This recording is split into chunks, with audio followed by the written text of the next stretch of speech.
Mesdames et messieurs et mesdemoiselles, les troupes de M. Zelelin ont tapé poteau. Les stratèges militaires de M. Zelelin et de ses supplétifs, c'est-à-dire ses maîtres occidentaux, ont tapé poteau. Eux-mêmes, ils avouent clairement leur objectif en lançant ce qu'ils appellent l'offensive dans la région de Kursk. Écoutez ce qu'ils disent. Ils disent, nous sommes en offensive. Et notre objectif initial est d'étirer les lignes de front au niveau de l'est du pays. D'étirer les lignes de l'ennemi. C'est pathétique. Et ils vont plus loin pour dire, afin d'alléger la pression de l'ennemi sur nos troupes au niveau de l'est du pays. C'est-à-dire, il y a les lignes de front. Vous savez, cette ligne de front s'étire sur une longueur de 1000 et quelques kilomètres. Et au niveau de toute cette ligne, il y a des groupements russes. Il y a le groupement nord, il y a le groupement est, il y a le groupement sud, il y a le groupement ouest, il y a le groupement centre, il y a le groupement Dniepr. Et donc, face à tous ces groupements, au long de toute la ligne de front, les hommes de Zelelin sont en manque d'hommes. Ils sont en manque de munitions. Ils sont en manque d'armes. Ils sont en manque de victoire. Ils ont perdu énormément. Ils sont épuisés. Et donc, qu'est-ce qu'ils font? Ils se disent, ben, écoutez, si on continue comme ça là, ces gars-là finiront par venir à Kiev. Procédons à une autre stratégie afin qu'ils puissent enlever plus d'hommes au niveau des autres lignes de front, les envoyer au nord, dans la région de Kursk. Nous allons amasser un certain nombre d'éléments là, une bonne troupe là, afin de passer à une offensive surprise. Nous allons prendre les Russes à dépourvu. Bon, ils ont lancé ce qu'ils appellent leur offensive dans la région de Kursk, pensant que l'armée russe va rapidement prendre les gens au niveau des autres lignes de front et les envoyer là-bas. Mauvais calcul. Non seulement l'armée russe n'a pas fait cela, mais qu'est-ce qui se passe? Eux, là où ils ont enlevé leurs éléments au niveau des lignes de front, la Russie a continué à mettre une pression insupportable là-bas. Et depuis qu'ils ont lancé leur offensive, la Russie a déjà récupéré, a déjà conquis 3 à 4 villages. Et eux, au nord, ils ont été stoppés. Ils ont non seulement été stoppés, mais aussi, ils ont été mis en déroute.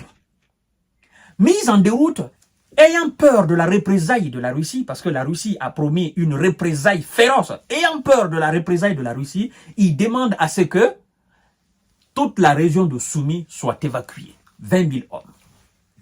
Donc, l'offensive a échoué, même si les Occidentaux continue de dire toujours que ça est en cours, parce que à ce sujet, les spécialistes militaires de guerre sur les plateaux d'information de télévision, n'est-ce pas, au niveau de l'Occident, ils sont divisés. Il y en a qui disent, oh non, l'offensive a été matée, a été mise à déroute. Il y en a qui disent, non, ils continuent encore. Il y en a qui disent, non, ils sont stoppés. Bon, chacun y va de ses commentaires.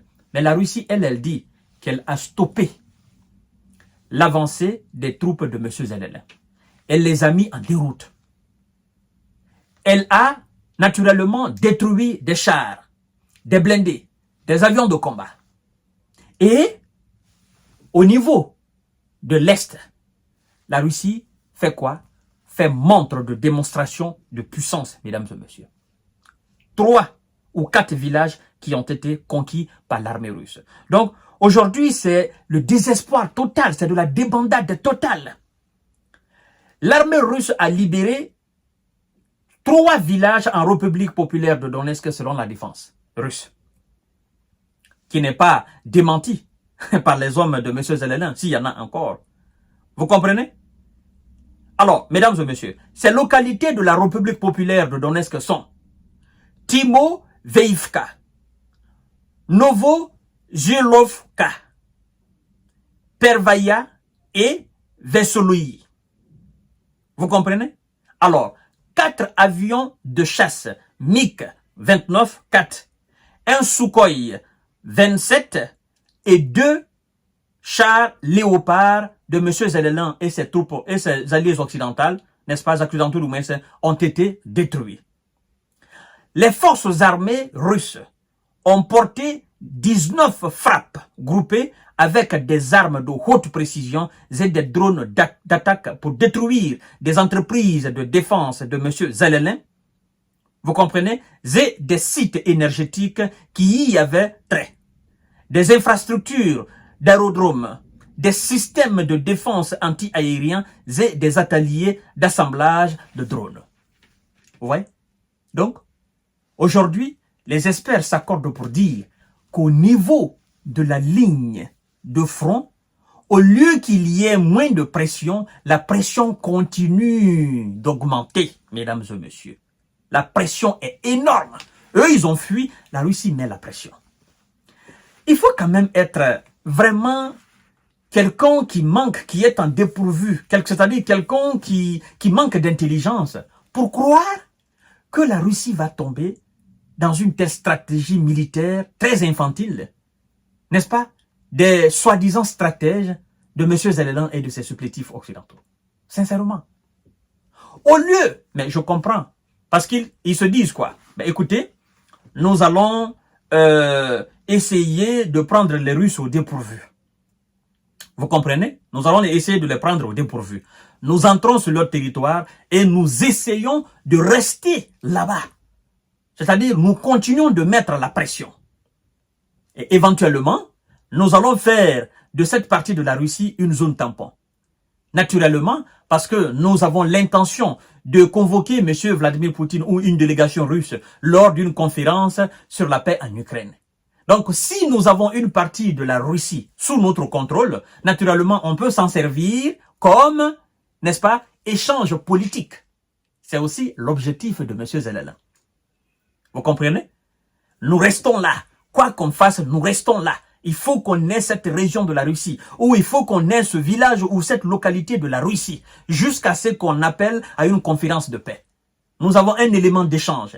Nous disons, ben, si vous ne venez pas, nous allons continuer à porter la guerre en Russie. Mais ça, c'est mal connaître les Russes. Ils ont déjà lu ça.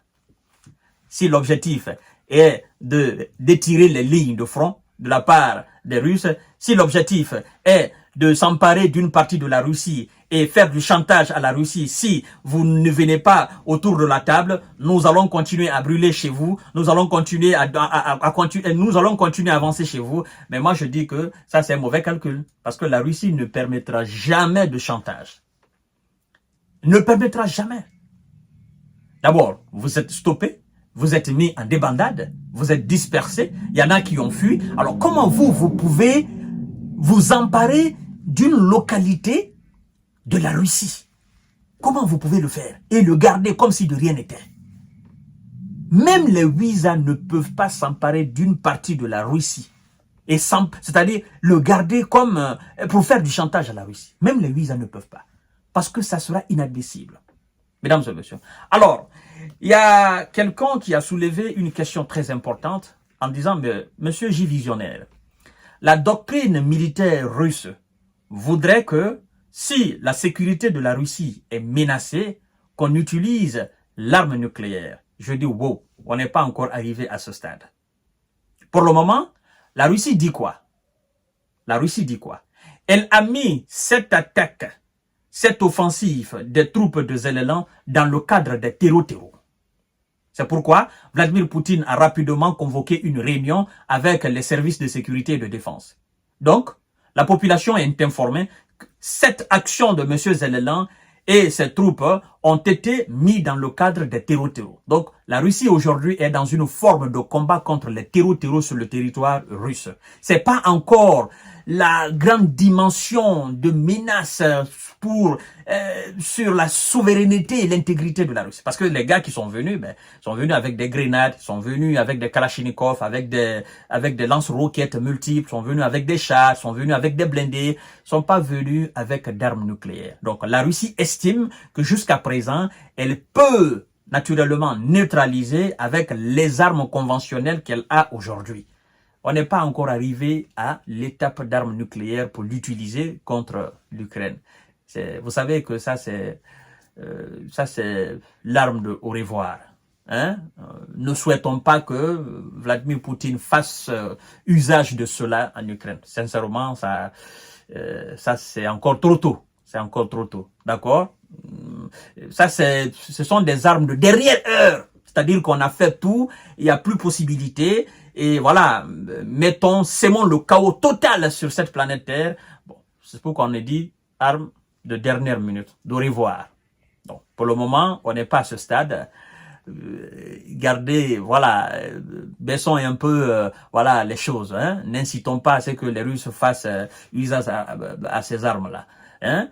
Sachez quand même que, voilà, l'offensive de M. Zelelan a été mise en déroute. Leur objectif n'a pas été atteint et la Russie continue naturellement à libérer des localités dans la République populaire de Donetsk. La pression, il continue de mettre la pression et on nous a d'ailleurs informé que il y a du renfort qui vient de la Tchétchénie, mais aussi les gars de Wagner qui étaient amassés à la frontière bélarusse. Eux aussi, ils sont en route. Donc, sincèrement, tout est bloqué. Et ça, la représaille, parce que la Russie a fait une déclaration par rapport à la représaille. Nous allons faire une émission tout à l'heure sur ça. Continuez à vous abonner sur ma chaîne YouTube Kanté J Visionnaire. Et à tout à l'heure pour notre série d'informations et de décortiquage. Merci beaucoup.